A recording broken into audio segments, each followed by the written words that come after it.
Mesdames et messieurs, bonsoir. Voici les titres de l'actualité de ce samedi 20 juillet. À la une ce soir, le Centre d'excellence régionale contre la faim et la malnutrition, visité par la princesse Sarah Zeid de Jordanie. C'est un centre qui couvre la zone Afrique. Sa vocation, accélérer la réalisation de l'objectif faim zéro conformément à l'agenda 2030 des Nations Unies. On aura également ce soir la double cérémonie de baptême et de remise d'épaulettes de la 49e promotion de l'EFA, l'école des forces armées de Zambakro. Cérémonie présidée par le ministre d'État, ministre de la Défense. Les temps forts dans ce 20h.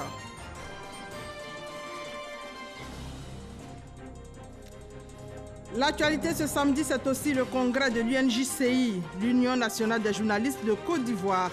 Demain, l'élection, mais avant, le bilan du président sortant Traoré Moussa ce samedi. On retient que sous ces deux mandats, l'Union a gagné en notoriété.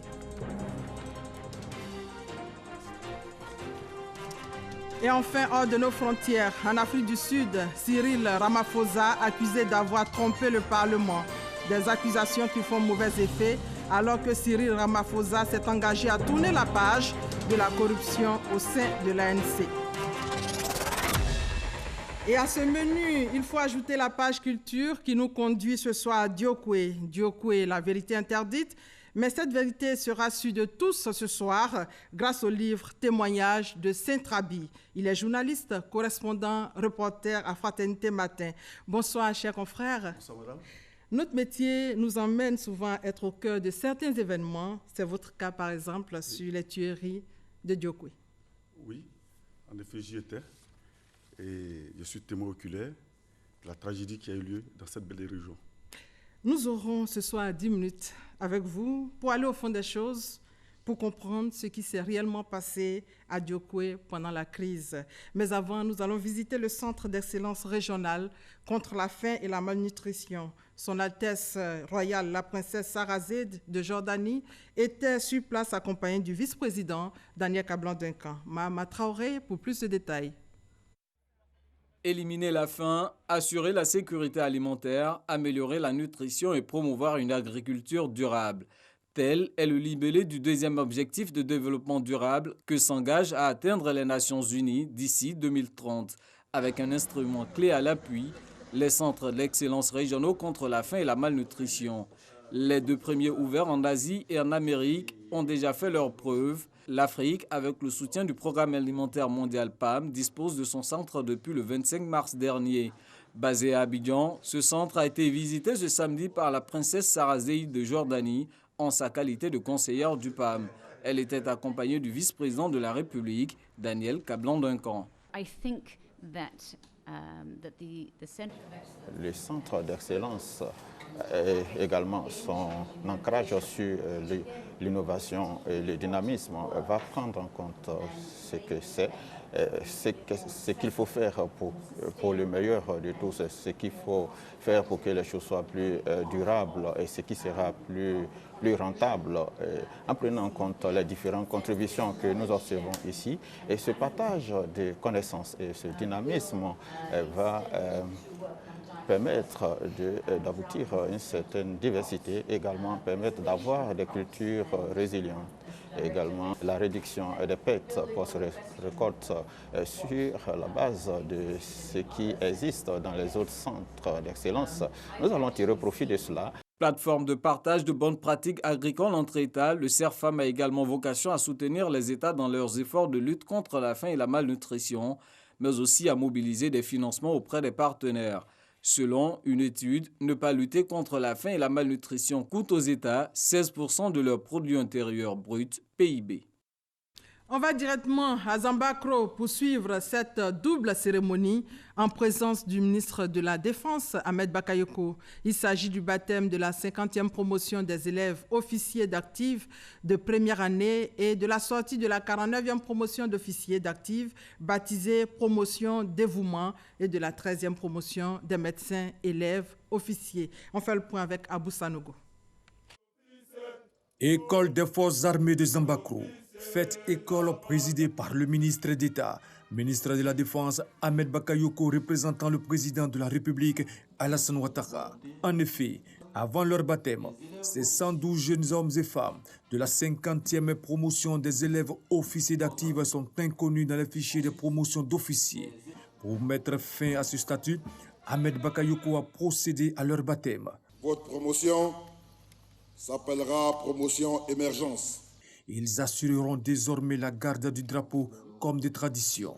Pour les 96 stagiaires, dont 9 filles, issus de 9 pays d'Afrique de l'Ouest et d'Afrique centrale, de la 49e promotion, baptisée Dévouement, et la 13e promotion, comptant 9 médecins élèves officiers, tous parrainés par le général de corps d'armée en 2e section Soumaïla Bakayoko, ancien chef d'état-major général des armées. L'heure est venue pour eux de servir leur pays respectif en mettant à profit tout l'enseignement qui leur a été inculqué durant leurs 2 années de formation à l'école des forces armées de Zambakro.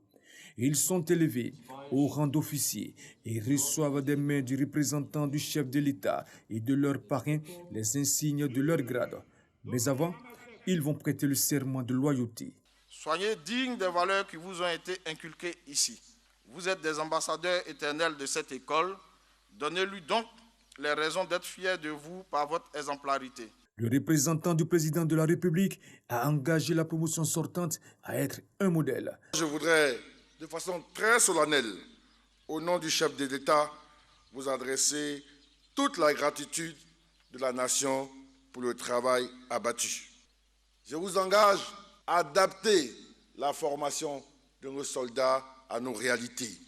Je voudrais m'adresser aux officiers de la promotion Dévouement. Vous venez de recevoir vos épaulettes, qui marquent la fin de votre formation initiale d'officier. C'est un moment important dans votre carrière. Je vous souhaite de progresser. Je voudrais que chacun de vous puisse mesurer au fond de lui-même cette responsabilité. Soyez des modèles pour ceux qui vont venir après vous. Modèles de discipline. Car le cœur de l'armée, c'est la discipline. Un défilé des élèves officiers de première année et de la promotion sortante a meublé cette double cérémonie de l'école. Passation des marchés publics. L'Autorité nationale de régulation des marchés publics vient de remettre un lot de véhicules à 15 cellules de différents ministères. Cette initiative vise à renforcer la mobilité de ces administrateurs des marchés publics. Nadia Edja et Francis Boifo. Ils sont, au nombre de 15, les représentants des ministères à recevoir ces véhicules. Avec l'acquisition de ces matériels roulants, les cellules de passation des marchés publics des ministères bénéficiaires pourront être plus mobiles et donc plus efficaces dans l'exercice de leurs fonctions. Dans le métier de passation des marchés publics, nous avons besoin de nous déplacer parce que nous couvrons l'administration centrale, nous intervenons dans les établissements publics nationaux qui sont sous la tutelle de nos ministères et nous intervenons aussi dans les SOD, les sociétés d'État qui sont sous la tutelle de notre ministère. Ce don de l'Autorité nationale de régulation des marchés publics, ANRNP, va contribuer au renforcement de la bonne gouvernance en Côte d'Ivoire.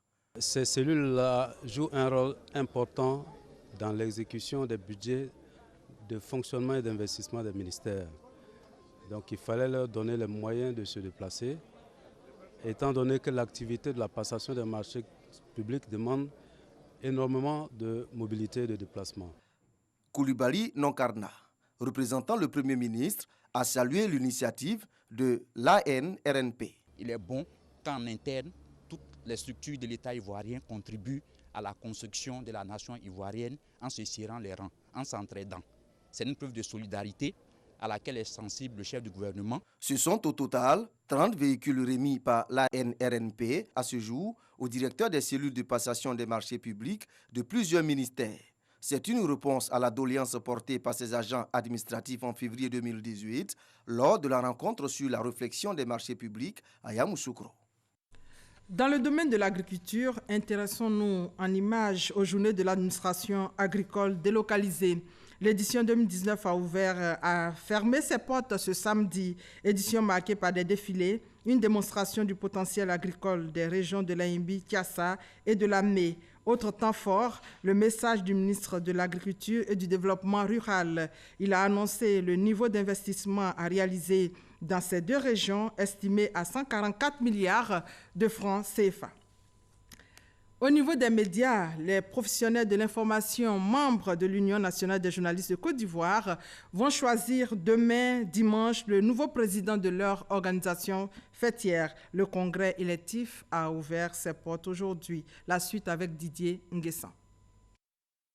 L'Union nationale des journalistes de Côte d'Ivoire, UNJCI, tient son 10e congrès ordinaire autour du thème « Le journaliste ivoirien face à ses responsabilités ». Il s'agit d'un congrès électif.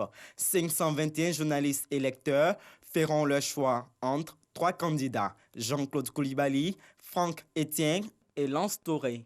Après le soutien de 11 organisations sœurs, entre autres les photographes et correcteurs de presse à ce congrès, le président sortant de l'UNJCI présente son bilan. Quand je suis arrivé à la tête de l'UNJCI en 2012, la Côte d'Ivoire était 141e au classement de Reporters sans frontières. Aujourd'hui, nous sommes à la 71e place. Nous avons initié les cours de formation. Nous léguons également à notre successeur un siège réhabilité. Nous sommes à jour de toutes les cotisations et nous sommes acquittés de tous nos droits d'adhésion dans plusieurs structures, comme la Fédération internationale des journalistes. Nos comptes sont à l'équilibre et nous ne devons un centime à personne. Ce congrès ordinaire électif est placé sous la présidence de Sidi Timoko Touré, ministre de la Communication et des Médias. La responsabilité première du journaliste est d'informer, c'est-à-dire de former et d'éduquer. Monsieur le ministre de la Communication et des Médias est heureux, monsieur le président de l'UNJCI, que vous et votre équipe ayez choisi ce thème pour ce 10e congrès de l'UNJCI. Il vous en félicite et sait que vous savez ce que vous avez à faire pour que les Ivoiriens soient informés, formés, afin de décider ce qui est bien et bon pour leur pays. La responsabilité des journalistes lui a été rappelée. L'enjeu de ce 10e congrès réside dans votre capacité individuelle et collective de faire le bilan de votre contribution à la vie de la nation sous le prisme de votre responsabilité. Vous devez démontrer à la face de l'opinion nationale et internationale que la presse ivoirienne est capable de sursaut pour se lever au-dessus des contingences immédiates et se hisser au rang des meilleurs du monde entier. Outre la cérémonie d'ouverture, la journée de ce samedi est consacrée à la mise en place du bureau en charge des élections. Le vote est prévu pour demain dimanche 21 juillet. Donc demain dimanche, les journalistes choisiront celui qui va diriger l'UNJCI pour les 3 années à venir. Direction Abuja, au Nigeria, pour parler de l'Assemblée générale du Forum du dialogue social. Plusieurs propositions et recommandations, notamment la protection des travailleurs et droits des migrants, le renforcement du dialogue social. La Côte d'Ivoire était représentée par le ministre de l'Emploi et de la Protection sociale, Pascal Kwaku Abina. Le reportage de Walter Amadou Ouattara depuis le Nigeria. République fédérale du Nigeria. La belle cité d'Abuja accueille l'Assemblée générale de dialogue social de la CEDEAO. Et c'est le Parlement de la Communauté économique des États de l'Afrique de l'Ouest qui abrite les travaux. Cette 4e réunion des ministres du Travail et de l'Emploi des 15 États membres a été entamée par une minute de silence en hommage à Marcel de Souza, ancien président de la commission de la CEDEAO, décédé mardi dernier à Paris, en France. L'essentiel de l'ordre du jour s'est axé autour du renforcement du dialogue social pour une promotion du travail décent dans la région CEDEAO. L'Assemblée générale a examiné plusieurs documents. On peut entre autres citer les projets de directive des normes minimales pour l'harmonisation des lois du travail dans l'espace CEDEAO, la proposition de restructuration du forum. J'ose espérer que la concrétisation de l'ingénieuse idée de faire précéder notre cadre de rencontre de l'Assemblée générale du Forum, en lui greffant le rôle de réunion des experts, serve de déclic à la mise en œuvre véritable des réformes souhaitées et de toutes nos délibérations par nos États respectifs. Un comité de 4 membres a été mis en place, la Guinée-Bissau, le Niger, le Ghana et la Côte d'Ivoire. Ce comité doit intégrer toutes les contributions des consultations nationales dans le projet de directive. Le droit des travailleurs à transférer la cotisation sociale d'un État membre à un autre figure en bonne place. Il s'agit de la promotion de l'emploi décent pour les jeunes, les femmes, les personnes en situation de handicap et les migrants. Ensuite, le deuxième axe d'action prioritaire, ça sera l'expansion de la protection sociale. Et enfin, le troisième axe prioritaire, c'est l'application des normes du travail. Autre information majeure, la 14e réunion régionale africaine de l'OIT se tiendra cette année à Abidjan dans le mois de décembre. Et au niveau de ce forum-là, une recommandation très forte qui est revenue dans tous les débats, c'est l'institution d'un secrétariat permanent pour gérer de manière permanente les activités de ce forum. Composé de 6 membres, le bureau du Forum de dialogue social a été élu. À la fin des travaux, les délégués ont adressé leur gratitude à Muhammadu Buhari, président de la République fédérale du Nigeria. Le ministre des Affaires étrangères, Marcel Amontano, lui, est en visite de travail et d'amitié en Russie pour le renforcement des liens d'amitié et diplomatiques de l'axe Yamsokro-Moscou. En 52 ans de relations diplomatiques, c'est la toute première visite officielle d'un ministre des Affaires étrangères de Côte d'Ivoire, nous dit Michel Digré. Nous venons ici avec des instructions précises du président Alassane Ouattara de venir dans un esprit ouvert et d'exprimer notre meilleure disponibilité à coopérer au plus haut niveau avec la République fédérale de Russie. C'est une visite de travail qui donne une nouvelle impulsion aux relations ivoiro-russes et qui permettra d'orienter la politique de coopération entre les deux États. Nous avons reconfirmé notre volonté de renforcer davantage nos contacts bilatéraux, avant tout dans l'économie et dans le domaine humanitaire. Nous nous sommes mis d'accord de prendre des mesures supplémentaires pour mettre en œuvre des projets prometteurs dans l'énergie, dans le développement de l'infrastructure et aussi dans l'agriculture, qui est la base de l'économie de la Côte d'Ivoire. Les échanges commerciaux entre la Côte d'Ivoire et la Russie étaient estimés à 244 millions de dollars US en 2018, ce qui ne reflète pas la qualité de la coopération entre les deux pays. C'est pourquoi Marcel Amontano a souhaité que des initiatives soient prises au plus tôt pour renforcer cette coopération dans certains domaines stratégiques. Sur le plan bilatéral, la boussole pourrait être le plan de développement 2016-2020 de la Côte d'Ivoire, qui est un catalogue qui permet aux investisseurs étrangers, donc aux investisseurs russes, de voir quels sont les secteurs dans lesquels ils pourraient investir. La Côte d'Ivoire a la vocation et l'ambition de moderniser son économie par la transformation de plus en plus sur place en Côte d'Ivoire de ses matières premières. Et nous avons invité les hommes d'affaires russes à prendre une part active dans ce processus. Cette visite d'amitié et de travail a été marquée par la signature d'un mémorandum d'entente. Il permettra d'orienter la politique de coopération entre les deux pays. Et en politique, justement, le Forum national de la jeunesse émergente marque son adhésion au RHDP. Pour ces jeunes, il s'agit de venir en appui aux actions de développement amorcées par le RHDP. Odion Télé Soro et Abou Sanogo. Évoluant auparavant sous le nom de la jeunesse Jean Lubian, 3 ans après, le mouvement politique change de dénomination pour devenir aujourd'hui le Forum national de la jeunesse émergente. Un changement qui en appelle un autre.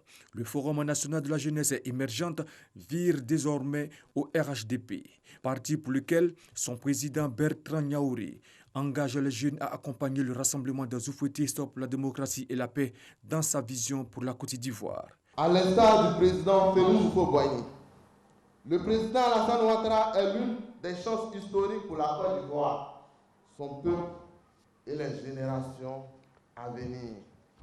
Nous adhérons donc au RHDP parce que nous portons l'intime conviction que les fondements humains et politiques qui sous-tendent l'existence même de l'État ivoirien donne la garantie à tout être considéré et traité en tant que fille et fils de la République, malgré la grande diversité culturelle qui caractérise notre communauté nationale.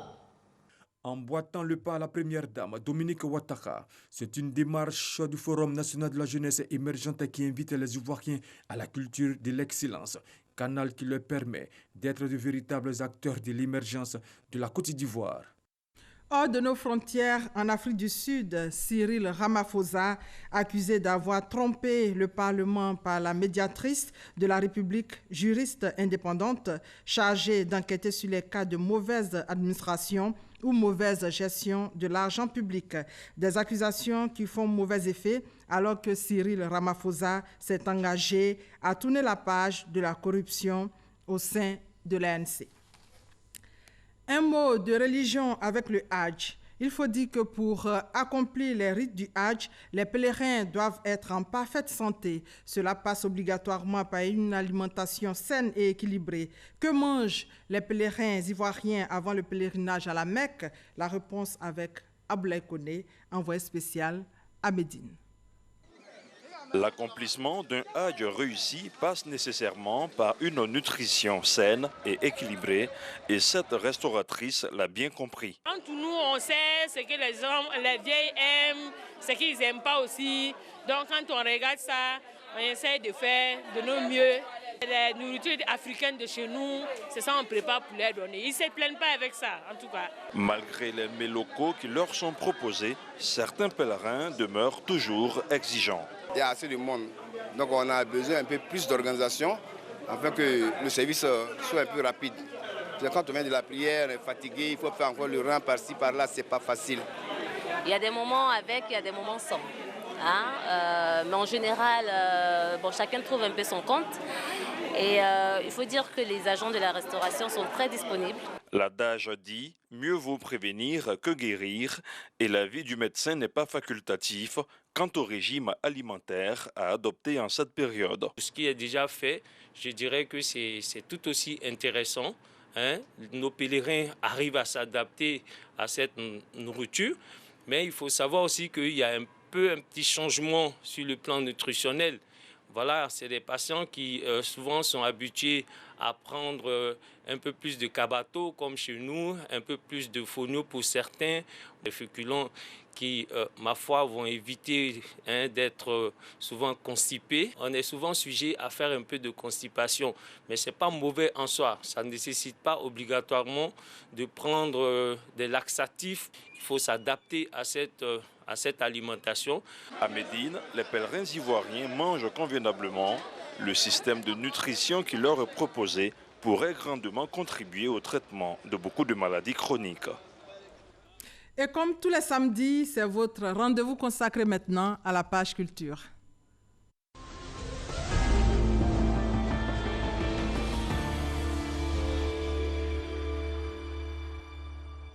On commence par la cérémonie de clôture du Festival national des arts et de la culture en milieu scolaire. Jean-Marc Djadji et Godefroy Okambawa pour plus de détails.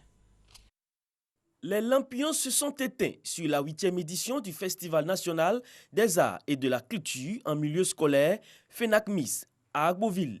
Durant une année, les collèges et lycées sur toute l'étendue du territoire national ont démontré leur talent artistique. Le ministère en charge de l'Éducation nationale s'est engagé à promouvoir la culture pour la pérennité de l'excellence en milieu scolaire. Pendant 5 jours, plus d'1 millier d'enfants venus d'horizons divers ont fait montre d'une diversité de talents. Les meilleurs ont été identifiés et primés. À l'heure où nous parlons d'autonomisation des jeunes, d'employabilité, de création d'entreprises, il importe que la Côte d'Ivoire soit capable de proposer au monde entier ses richesses culturelles et artistiques. Il est temps qu'ensemble, nous mettions en place et développions une politique dynamique d'orientation et de prise en charge des talents qui sommeillent en notre jeunesse. Plus de 50 établissements ont reçu leur récompense des mains de la ministre Kandia Camara et de la radiodiffusion télévision ivoirienne pour le prix spécial du Grand Journal. Les élus et cadres de la région de l'Agnibi-Tiassa ont apporté également leur soutien à cette initiative qui vise la promotion des talents en milieu scolaire. Je pense que FENACMIS, c'est un levier, c'est une pépinière et c'est aussi un creuset pour permettre à nos enfants non seulement d'aller à l'école, mais aussi de préparer leur carrière professionnelle demain. Depuis 2008, le Festival national des arts et de la culture en milieu scolaire est inscrit parmi les actions prioritaires du ministère en charge de l'éducation nationale. Une fondation qui œuvre dans le social depuis 4 ans a organisé à Adzopé la 4e édition du festival Joël C, un festival pour rendre hommage à l'artiste décédé le 4 février 2008. Commentaire, Astou Touré. Adzopé, place de la République.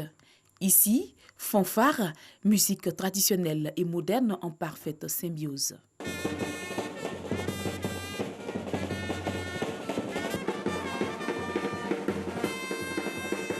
Nous sommes à la 4e édition du festival Joël C. Joël C est une artiste qui a marqué les mélomanes à travers des titres comme Samba 2, Akabi, Amigo, Elekeke et bien d'autres. L'annonce de son décès en février 2008 a endeuillé le pays. 11 ans que l'artiste n'est plus, pour la Fondation Chélina Amour, c'est un honneur de pérenniser l'œuvre de la coqueluche des Atiers.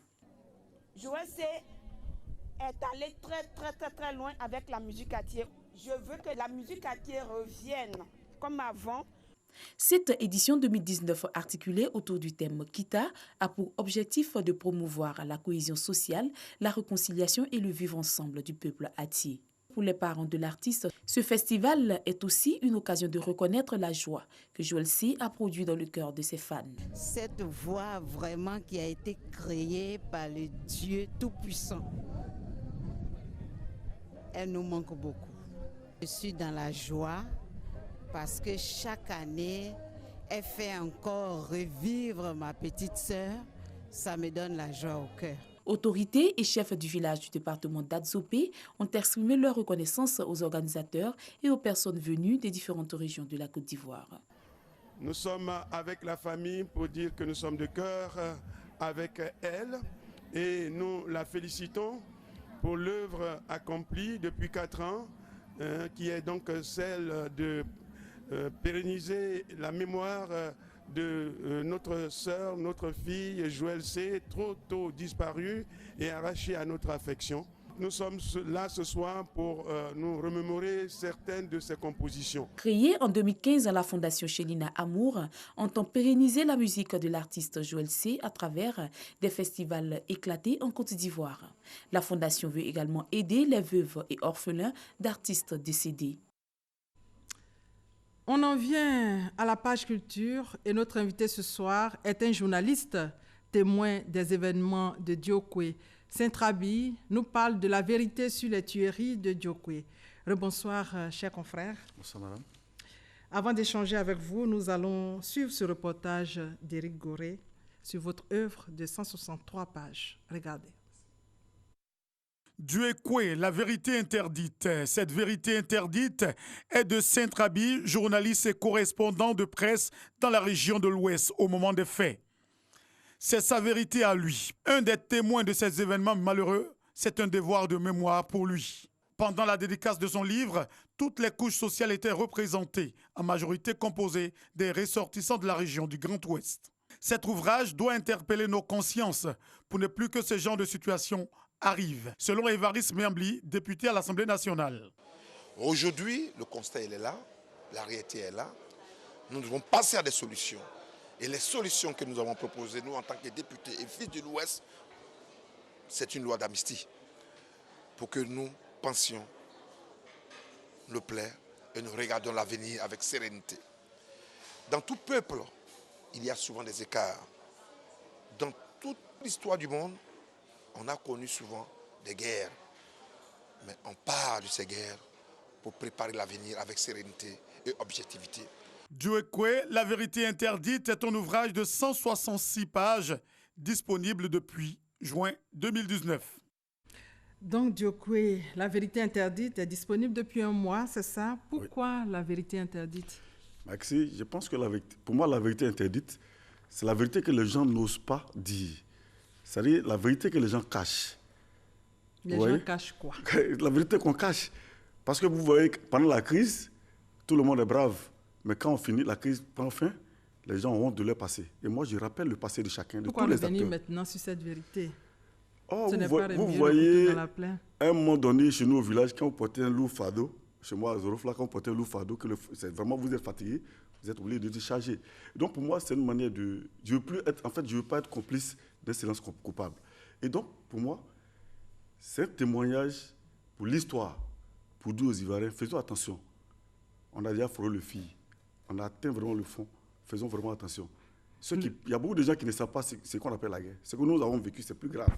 Et donc, pour moi, c'est pour contribuer à la réconciliation. Le reporter disait tout à l'heure que c'est votre vérité à vous. Quelle est cette vérité que tout le monde ne sait pas? Vous savez, j'ai dit, le titre du livre, c'est La vérité interdite. Parce que je veux dire quoi? Je suis le témoin oculaire. C'est le seul témoin à avoir visité tous les deux camps. Vous voyez? Les deux camps opposés pendant la crise. Et donc, quand je dis la vérité, il y a une seule vérité à Diokwe. Parce que il y a beaucoup de récits, mais c'est des récits des gens qui n'ont jamais été présents à l'Ouest. C'est des gens qui sont dans les bureaux qui parlent. Oh, moi, là, j'ai dit, c'est la vérité. Il y a une seule vérité. Parce qu'on a vécu, on a vu, on a touché. C'est pourquoi j'ai dit la vérité interdite. Il n'y a qu'une seule vérité à Diokwe. Nous allons essayer cette vérité au cas par cas. Oui. Nous voulons savoir la vérité sur la crise de Diokwe Carrefour. Oui. De mars 2011, premier cas. Qu'est-ce qui s'est réellement passé à Diokwe Carrefour? Merci bien. Vous savez déjà, pour parler de Diokwe Carrefour, il faut dire que Diokwe Carrefour est la conséquence des affrontements intercommunautaires de janvier 2011. C'est-à-dire quoi? Du 3 janvier au 5 janvier, les populations se sont affrontées. Il y a eu 37 morts à Diokwe en janvier 2011. 37 morts, plus de 200 maisons brûlées. Il y a des bouviers qui ont perdu 200 bœufs. C'était vraiment des faits graves. Mais les communautés n'ont pas été réconciliées. Tous ceux qui sont là à Diokwe, soit les envoyés à l'époque qui arrivent, ils se contentent d'aller voir un camp. Et vous voyez que les gens ont été abandonnés. Je me rappelle très bien qu'il y a un monsieur qui venait de Djiglo, il s'appelle Yahi Octave, qui, je crois, est troisième vice-président du conseil général à l'époque. Mais le monsieur n'a pas été soutenu. Il faut le dire. Et les gens, donc finalement, quand Mars arrive, à Diokwe, ça il faut le dire aujourd'hui, tout le monde savait à Diokwe que la ville allait exploser. Tout le monde. Parce que les gens, il y avait deux quartiers de repli ethnique. Vous avez le quartier Kokoma, où tous ceux qui sont considérés comme les militants du RHDP, en plus des militants du RHDP, tous les allogènes allochtones, c'est-à-dire les ressortissants de la CEDEAO, se sont tous repliés. Et vous avez de l'autre côté le quartier Carrefour. Et à Kokoma, les populations sont sécurisées par les dozos et avec des jeunes qui sont là-bas. Et au quartier Carrefour, l'autre quartier de repli ethnique, vous avez les populations venues des villages, des Bangolos et autres, dans la zone de confiance, qui ont trouvé refuge là-bas. Les habitants aussi du quartier, comme à Togueyi et quartier Guéré, mais sécurisés par des miliciens et des mercenaires libériens. Donc vous voyez que dans la ville, il y a deux blocs. Et Amadé Ouémi se trouve à 25 km du quartier Carrefour. On en parlera. Il y a aussi la situation de Guy Trozon. Je pense qu'on a des images de Guy Trozon là-haut, la réalisation, s'il vous plaît. Guy Trozon, la situation. C'est votre chapitre 4 d'ailleurs. Il faut dire que j'ai consacré un chapitre carrément à Guy Trozon parce que c'est des faits. Et à Diokwe, tous les grands événements, il y a tous des grands faits qui précèdent. Et tous des attaques et autres. Mais Guy Trozon, c'est un fait grave. Il y a eu plus de 40 morts. On a vu des maisons brûlées, tout ça. Mais ce qu'il faut retenir, c'est que Guy Trozon, c'était le village à la lisière de la zone de confiance. C'est le dernier village sous contrôle du gouvernement, à l'époque de la crise, bien entendu. Et donc, Guy Trozon, la zone de confiance, c'est une zone de non-droit. Non-droit. Et il y a beaucoup de personnes qui ont perdu la vie au niveau de cette zone. Et donc, du coup, la veille, je crois que c'est le 29, où la date est précisée dans le livre, et il y a 4 personnes qui sont assassinées au niveau de Guy Trozon. 4 personnes. Et les gens ont trouvé que c'était trop. Les parents de ces personnes, ils disent qu'ils ont déjà perdu trop de personnes. Ils sont sortis de la zone de confiance, des campements de Pidi Bondiali, plein de campements dans la zone de confiance. Ils sont venus attaquer. Et ils ont attaqué la nuit. Mais fait notable, le checkpoint, le barrage tenus par le FDS se trouvent dans ce village, mais ils n'ont pas bougé. Il y a aussi Bangolo et Blolequin. Oh, vous voyez, je parle de Bangolo dans le livre parce que j'ai constaté que chacun se contente de ce qu'il a vécu. Chacun parle des faits qu'il a vécu. Il y a des faits que les gens occultent. Vous savez, à Bangolo, le 7 mars 2003, et au début de la crise, en 7 mars 2003, des supplétifs de FDS venus de Gigolo, accompagnés de certains des mercenaires de FS Lima, ont massacré des populations du quartier Gulabougou. Mais c'est des faits que je révèle. C'est moi que je parle de la vérité interdite, parce que les gens n'en parlent pas. Et les gens ont massacré les populations du quartier Gulabougou. Et ils ont massacré plus de 128 personnes. À l'époque, Félix Do, père à son âme, qui était chef de MPIGO, a parlé de 1000 morts. Mais moi, en tant que reporter, je suis allé sur place et j'ai compté avec les parents 128 personnes tuées. Mais les parents de ces victimes sont toujours à Bangolo. Bangolo et Blolequin. Non, Blolequin, c'est autre chose. Blolequin, ça, c'est en mars 2011. Voilà, où Isaac Chebo, alias Bob Marley, le mercenaire libérien, accompagné de son ami Oulaï Tako, Kou Anderson, ils arrivent et au niveau de la sous-préfecture de Blolequin, ils assassinent près de 40 personnes. Et donc, tous ces faits doivent être portés, su et connus de tous. Ce que vous dites est un peu fort. Je pense que je dis toujours, c'est votre vérité à vous. Ce plateau coïncide avec la malheureuse date anniversaire aussi des événements du camp des déplacés de Naïbli. Oui. Naïbli, nous avons aussi les images. Ah ben, il faut dire que Naïbli, je suis aujourd'hui face à la nation. Et comme c'est la date anniversaire des événements malheureux de Naïbli, je suis obligé de dire un petit mot pour dire aux Ivoiriens, faisons très attention. C'est à Naïbli est le symbole de la manipulation. Parce qu'à Naïbli, j'ai su que la manipulation, c'est une bombe nucléaire. Parce que Naïbli, aujourd'hui, je dirais une seule chose devant la nation. Naïbli, ceux qui attaquent Naïbli ne savent pas pourquoi ils attaquent Naïbli. Ceux qui ils ne savent pas. Parce que, je le sais, il y a des individus qui veulent régler des comptes à des jeunes autochtones qui ont trouvé refuge sur le site de Naïbli. Mais comment faire pour atteindre ces jeunes alors que le site de Naïbli est placé sous le contrôle des Nations Unies? C'est impossible. Voilà comment est-ce que ces personnes-là, notamment dans la nuit du 19 juillet 2012, vont assassiner 4 personnes dans un quartier pour faire croire à la population, aux habitants de ce quartier, que les gens sont venus de Naïbli pour tuer. Voilà comment est-ce que très tôt le matin, les populations se lèvent pour aller attaquer Naïbli. Et donc aujourd'hui, j'interpelle les Ivoiriens pour leur dire, quand vous entendez, on vous dit quelqu'un a tué, quelqu'un a fait cela, allez-y vérifier par vous-même. Allez-y vérifier par vous-même. Et c'est là, les gens vont, ils attaquent Naïbli. Et les gens attaquent Naïbli, ceux qui ne savent pas ce qui se passe réellement, ils attaquent Naïbli. Mais ceux qui sont les vrais commanditaires, qui ont assassiné dans la nuit du 19 mars et du 19 juin et 19 juillet 2012, ils en profitent pour enlever ces jeunes-là, qu'ils vont aller tuer près de 10 km à 10 km de Diokwe. Au total, les attaques de Diokwe ont fait combien de morts? Quelle attaque? Et Naïbli, vous parlez de Carrefour. Carrefour. Bon, moi, je dirais ici... À Diokwe. Non, à Diokwe... On parle de 1000 morts, la Croix-Rouge compte 800 morts. Vous qui étiez sur le terrain. Moi, je vous dis une chose. Dans le livre, j'explique les conditions dans lesquelles la Croix-Rouge donne ces chiffres de 800 morts. Voilà, parce que j'en sais beaucoup de choses. Et j'ai bien mentionné dans le livre. À Diokwe, moi, j'ai dénombré 266 corps à Diokwe. Et j'ai les photos. Vous voyez que dans le livre, j'ai illustré j'ai toutes les photos. Voilà, il y a des photos, il y a tous les éléments. J'ai compté 266 corps. Qui est responsable? Mais 266 corps, et je vous le dis, l'ONUCI a enterré 198 corps. Parce qu'il y a des parents qui ont pris les corps pour envoyer à la mort. Les parents, ils disent, bon, on ne peut pas les enterrer maintenant, c'est le cas de monsieur... Il y a beaucoup à dire sur le sujet. Nous allons parler des responsabilités. Qui sont les responsables de la crise de Diokwe? Vous savez, j'ai dit, au chapitre 8, je parle de responsabilité partagée. Parce que je pense qu'à Diokwe, nous sommes tous responsables, à commencer par la presse. Parce que nos écrits enflammaient la situation à Diokwe. Ça, c'est de un. De deux, les fils et filles de Diokwe sont les premiers responsables. Vous êtes RDR, moi je suis RSD, je suis FPI. Mais nous sommes allés à la même école. Nous sommes des promotionnaires, on sommes des frères. Mais est-ce qu'ils ont parlé? Ils n'ont pas parlé. Chacun est resté attaché à son parti politique. Votre message de réconciliation avant 2020, témoin oculaire des événements de Diokwe, pour terminer. Pour terminer, il faut dire que nous avons failli. Et je souhaite que, c'est ma contribution à la paix et à la réconciliation en Côte d'Ivoire. Je souhaite que 2020 ne soit pas 2010. Nous avons trop souffert. La Côte d'Ivoire a besoin de paix.